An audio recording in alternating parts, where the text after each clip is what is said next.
Assalamualaikum warahmatullahi wabarakatuh. Kumusta po kayo mga kapatid sa pananampalatayang Islam?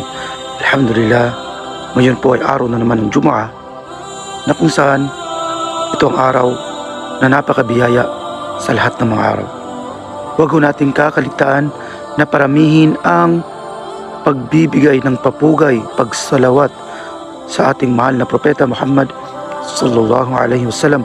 Gayon din ang mga gawaing sunna sa pagbabasa ng Suratul Kahf na kung saan tayo ay magkakaroon ng proteksyon, gabay at liwanag dito sa mundo, higit lalo sa araw ng paghukom. Sinabi ni Propeta Muhammad sallallahu alaihi wasallam, "Man qara'a Suratul Kahfi fi yawmil Jum'ah, qada'a lahu minan nuri ma bainal jum'atayn."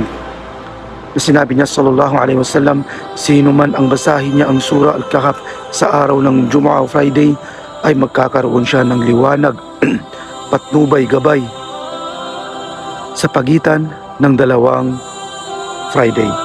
Taon kaya mga kapatid sa Islam, ating buhayin ang sunnah o pamamaraan, kaugalian ni Propeta Muhammad sallallahu alaihi wasallam.